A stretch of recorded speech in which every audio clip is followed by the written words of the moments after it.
తేదీ 13/7/2025 రోజు ఉదయం 9 గంటల సమయంలో మన పెద్దకొత్తపల్లి మండలం కల్వకోలు గ్రామానికి చెందినటువంటి కర్ణాటి నిర్మల వైఫ్ ఆఫ్ దామోదర్ గౌడ్ అనే అతను ఆమె వచ్చి పోలీస్ స్టేషన్లో కంప్లైంట్ ఇస్తుంది.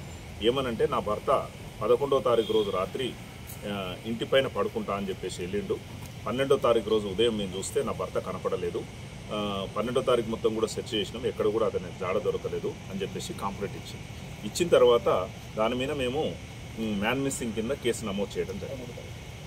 కేసు నమోదు చేసిన తర్వాత అదే రోజు 13వ తారీఖు రోజు ఎప్పుడైతే దరఖాస్తు ఇచ్చినా అదే రోజు మధ్యాహ్నం సమయంలో బాడీ దామోదర్ యొక్క బాడీ సింగోటం చెరువులో తేలిందని చెప్పేసి ఆమెకు సమాచారం వస్తే ఆమె మనకు సమాచారం ఇచ్చింది. ఇట్లా బాడీ సింగోటం చెరువులు ఉందంట సార్ అని చెప్పేసి సమాచారం ఇవ్వగానే ఇమీడియట్గా మా ఎస్ఐ పెద్దకొత్తపల్లిని, అదేవిధంగా సర్కమ్స్టెన్షియల్లో ఉన్నటువంటి కొల్లాపూర్ ఎస్ఐని, పెంట్లవెల్లి ఎస్ఐని, కోడేరు ఎస్ఐని అందరినీ కూడా సింగోటం చెరువు దగ్గరికి పంపించి బాడీని బయటికి తీయడం జరిగింది.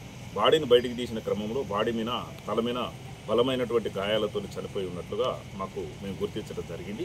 ఆ గాయాలు ఎట్లా కలిగినాయి అని చెప్పేసి మేము ఆమెతోని విచారణ చేసినప్పుడు ఆమె ఏం చెప్పిందంటే, నా భర్తకు అదేవిధంగా మా గ్రామానికి చెందినటువంటి ఈ వెంకటమ్మ అనే ఆమెతోని అక్రమ సంబంధం ఉంది. చాలా రోజుల నుంచి ఈ విషయంలో గ్రామంలో కూడా తరచుగా గొడవలు జరుగుతున్నాయి. వాళ్ళ కుటుంబానికి నా భర్తతో కూడా గొడవలు జరుగుతున్నాయి. వాళ్ళు వెంకటమ్మ భర్త, వెంకటమ్మ కొడుకు, వెంకటమ్మ యొక్క అన్న ఈ నేరం చేసి ఉండవచ్చునని ఆమె అనుమానం వ్యక్తం చేసింది.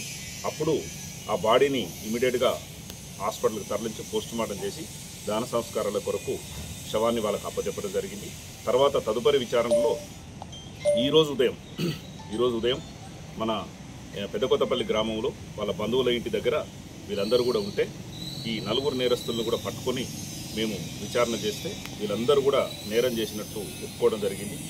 ఈ నేరం చేసినట్టు ఒప్పుకోవడమే కాదు, ఆ రోజు రాత్రి చంపిన తర్వాత వాళ్ళ యొక్క సొంత ట్రాక్టర్ మీద ఉన్నటువంటి ఈ పెస్టిసైడ్ కొట్టినటువంటి డ్రమ్ములో చంపిన తర్వాత డ్రమ్ములో ఆ డెడ్ బాడీని పెట్టి ఈ డ్రమ్ స్టాండ్ ఉంటుంది కదా, పెస్టిసైడ్ కొట్టే డ్రమ్ స్టాండ్ దాంట్లో పెట్టి ఈ బాడీని తీసుకుపోయి సింగోటం చెరువులో వేసినామని చెప్పేసి చెప్పడం జరిగింది.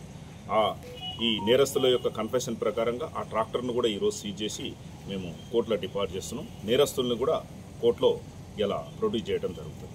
మేము ఈరోజు అదేవిధంగా మేము ఇక్కడ ఉన్నటువంటి మిత్రులందరికంటే సొసైటీలో ఉన్నటువంటి వాళ్ళందరూ కూడా ప్రజలందరూ కూడా మా పోలీస్ డిపార్ట్మెంట్ తరఫున తెలియజేసేది ఏంటంటే, ఇప్పుడు జరిగేటటువంటి మర్డర్లు అన్నీ కూడా దాదాపుగా 90% మర్డర్లు కూడా ఈ అక్రమ సంబంధం వల్లనే జరుగుతున్నాయి. కాబట్టి ప్రజలందరూ కూడా ఒకటే గుర్తుపెట్టుకోవాలా, ఒక కుటుంబంలో ఉన్నటువంటి మగ వ్యక్తి కానీ ఆడ వ్యక్తి కానీ ఇటువంటి సంఘటన జరిగినప్పుడు వాళ్ళ కుటుంబం మొత్తం కూడా రోడ్డు మీద పడుతుంది.